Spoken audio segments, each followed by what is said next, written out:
Portanto, o capítulo que agora temos aberto diante de nós apresenta-nos a Páscoa inteiramente do ponto de vista do deserto e explicará ao leitor por que se faz menção da seguinte circunstância. E houve alguns que estavam imundos pelo corpo de um homem morto, e no mesmo dia não podiam celebrar a Páscoa, pelo que se chegaram perante Moisés e perante Arão aquele mesmo dia. Aqui estava uma dificuldade prática, algo anormal, como diríamos, alguma coisa imprevista, e portanto a questão foi submetida a Moisés e a Arão. Chegaram-se perante Moisés, o expoente dos direitos de Deus, e se chegaram perante Arão, o expoente dos recursos da graça de Deus. Parece haver algo de distinto e enfático na maneira como se faz alusão a estes dois funcionários. Os dois elementos dos quais eles são a expressão parecem ser essenciais para a solução de uma dificuldade como aquela que se apresenta aqui. E aqueles homens disseram-lhe: imundos estamos nós pelo corpo de um homem morto. Por que seríamos privados de oferecer a oferta do Senhor a seu tempo determinado no meio dos filhos de Israel? Faz-se sinceramente confissão da contaminação. E a questão que se apresenta era esta: deveriam ser privados do santo privilégio de comparecer ante o Senhor como ele ordenara? Não havia recurso para tal caso? Uma questão extremamente interessante, sem dúvida, mas para a qual não havia ainda sido encontrada a resposta. Não temos um tal caso previsto na instituição em Êxodo 12.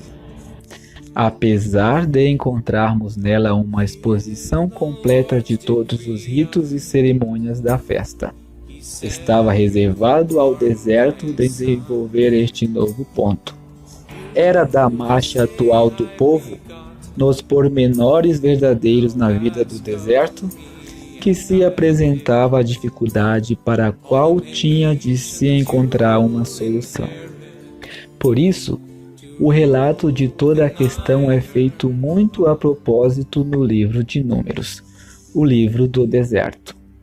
E disse-lhes Moisés: esperai, e ouvirei o que o Senhor vos ordenará. Bela atitude.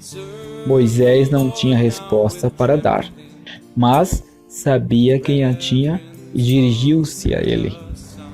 Isto era a coisa melhor e mais prudente que Moisés podia fazer. Não teve a pretensão de poder dar uma resposta.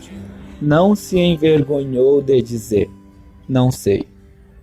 Com toda a sua sabedoria e conhecimentos, não hesitou em mostrar a sua ignorância. Isto é verdadeira sabedoria, verdadeiro conhecimento. Poderia ser humilhante para o homem na posição de Moisés parecer ignorante aos olhos da congregação ou qualquer dos seus membros, sobre qualquer assunto. Aquele que tinha tirado o povo do Egito, que o havia conduzido através do Mar Vermelho, que havia conversado com o Senhor e recebida a sua missão do grande Eu Sou, seria possível que fosse incapaz de responder a uma dificuldade originada por um caso tão simples como aquele que estava agora perante si? Era realmente verdade que uma pessoa como Moisés ignorava o justo caminho a seguir a respeito de homens que estavam contaminados por um corpo morto? Quão poucos há que, apesar de não ocuparem uma posição tão elevada como Moisés, não teriam procurado dar uma resposta qualquer a uma tal questão. Mas Moisés era o homem mais manso de toda a terra. Não poderia ter a presunção de falar quando nada tinha para dizer. Oh, se nós seguíssemos mais realmente o seu exemplo neste assunto, evitaríamos muitas tristes figuras, muitos disparates e esforços inúteis. Além disso, isto faz-nos-ia mais verdadeiros, mais simples e mais naturais. Somos por vezes bastante insensatos para termos vergonha de parecer ignorantes. Levianamente imaginamos que a nossa reputação de sabedoria e inteligência é afetada quando pronunciamos essas palavras tão expressivas de uma verdadeira grandeza moral. Não sei. É um grande erro darmos sempre muito mais importância às palavras de um homem que não tem pretensão a um conhecimento que não possui. Mas não estamos dispostos a escutar um homem que está sempre pronto a falar com frívola confiança de si mesmo.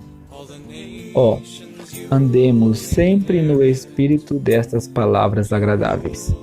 Esperai, e ouvirei o que o Senhor vos ordenará.